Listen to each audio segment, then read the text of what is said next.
Good morning and welcome to Company Culture with Yvette C. Owens. I am your host, Yvette C. Owens, and I invite you to join me as we explore the behaviors that dictate and determine the culture within organizations. And I, as I always advise leaders and visionaries, that if you don't intentionally define the culture that you want for your organization, for which you want people to fulfill the vision that you have, then it will define itself. And so we are talking about the behaviors, not only making you aware of those behaviors, but also I offer up solutions, options, things that you, choices that you can apply to that various situations that we encounter as leaders within the organization.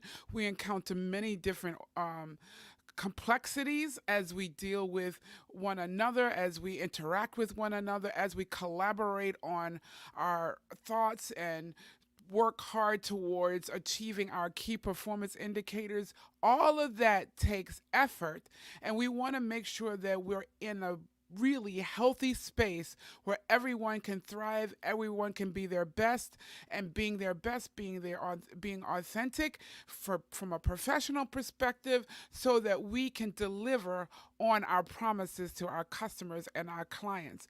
I coach organizations in this space how they can develop their strengths and recognize the strengths that they have in each other, in their peers, in their leadership, and have them come to gel together, to work together to perform what some might feel to be the miraculous. Well, how did you ever get that done with this team of people? Well, because we recognize the strengths that we have in each other and we capitalize on it. We did not try to be in each other's space. And so that's what you can achieve when working with me through like a strength finders workshop. I also coach organizations and leaders on emotional intelligence.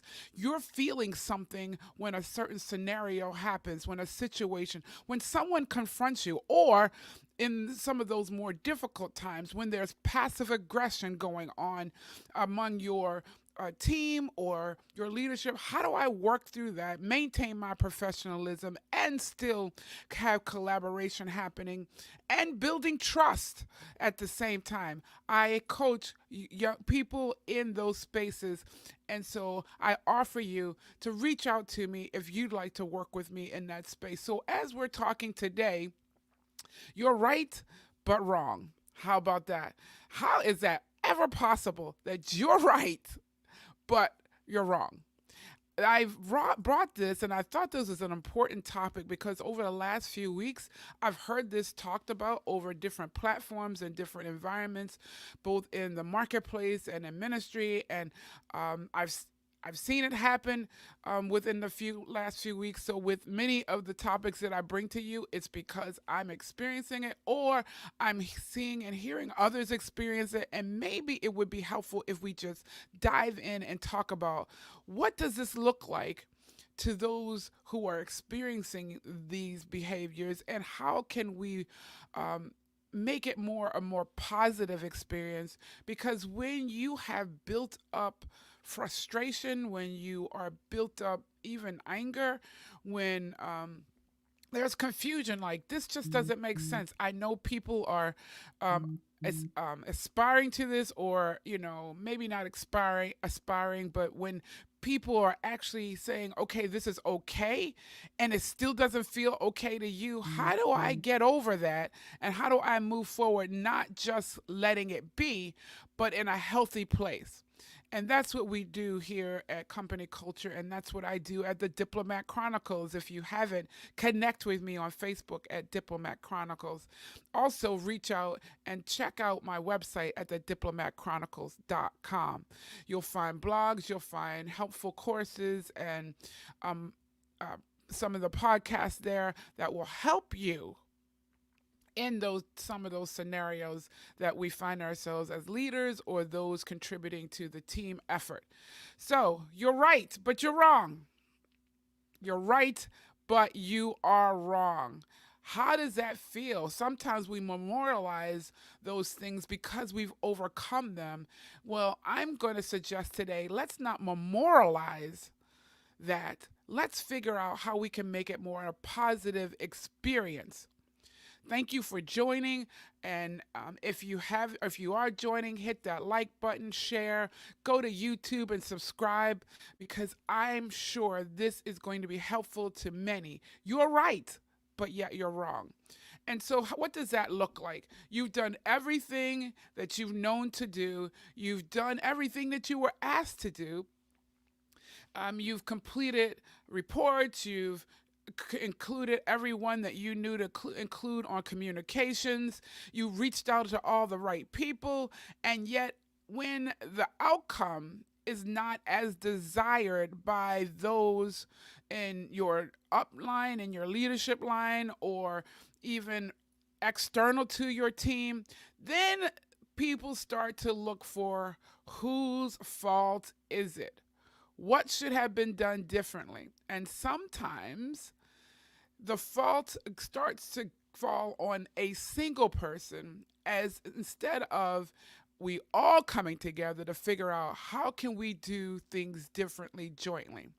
And in my course, No Bosses Allowed, Lead to Serve and Transform, one of the things I talk about is the power of celebrating and making sure we acknowledge mistakes across the board. We acknowledge mistakes across the board and make sure everybody understands that we're going to learn from this so we don't cause a situation or environment where people are afraid to make mistakes or mistakes are conceived or perceived as being made without considering all the contributing factors to that mistake and everyone contributing to it owning up to their part of the situation. And I'm emphasizing that because too often it starts to feel like gaslighting. What do I mean by gaslighting? We find one thing and we hang and anchor everything on that, and it's your fault. You should have done X, Y, and Z. Well, the question then comes from that person, what could you have done? Because I did what you asked me to do, but what could you have done to also do that? So sometimes you can't ask that kind of question, right? You can't ask that question to a leader. Maybe sometimes you can't ask that question to a key client or a customer. So here are some steps that you can take. One, meet the person where they are. Meet them right where they are. Identify, okay, I understand that here's where we are. Here's the scenario that has evolved because of the actions that were taken. Now, and then you want to acknowledge the fact that you hear them in what they're saying what has caused the outcome or the dislike in what has happened, right? So you want to approve and agree with their scenario that they can't be everything to everyone. They can't be in all places. They can't necessarily remember everything that people tell them. So, why do you expect me to remember what you told me so that I could have responded? I don't read emails. And I get so many emails that let your language go from, all right, we're here. And I do agree that it can be overwhelming. It can be, there's a lot on your plate and there's a lot of things going. But then you move that to influencing different behaviors. So then you want to say, how can we do things differently? And you may want to offer some suggestions. Can we put together a calendar where we can all put our time out or our time away, and then you can refer back to that calendar so that you don't have to try to remember, you don't have to go back to individual reports. How about this? I get it, your email is not your favorite thing, and so how can I communicate or keep you in the loop without necessarily causing extra work on my part, because I too have a lot, but how can let's influence different behaviors so we move beyond that. And if all parties come to the table willing to work in that way. Locate, make sure you acknowledge, here's where we are. I get it. And I certainly agree that you do have a lot on your plate, or this situation was going on, and that may have caused you to miss this um, issue that came across your desk, or it may have caused you to miss hearing what I was saying. Now, let's talk about how we can improve, change, and make it happen differently. When you do that, now everybody feels heard. Not one person feels like I'm taking the heat for this when it wasn't solely my fault. Okay, I get it, but I don't know your world. I'm not necessarily living in your world.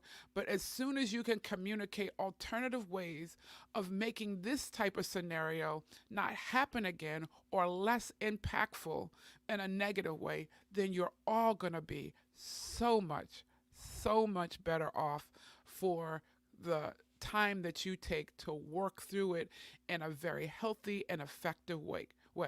Yes, you might be right and wrong at the same time, but let's make sure we are all talking about everything that we all contributed to not making this the most favorable outcome, and how we can do something different. Meet each person right where they are. Agree with their situation, whether it's ideal or not, and then work through influencing the next time to be a better outcome. Remember, if you would like to work with me, especially if you are in a dynamic leadership position and complex leadership scenarios, reach out to me. I'm happy to work with you. If you're looking to achieve and get on your achievement track and move beyond where you are, reach out to me at Yvette C. Owens or the Diplomat Chronicles or Company Culture. On Facebook, you can reach out to me at the diplomatchronicles.com, and check out and like and subscribe. Leave comments on my YouTube page, Yvette C. Owens. It's been a pleasure being here with you this morning. And until next week, remember, it takes all of us to create a healthy culture that will allow each of us to thrive and experience exponential growth and profitability. Have an awesome day. Bye-bye.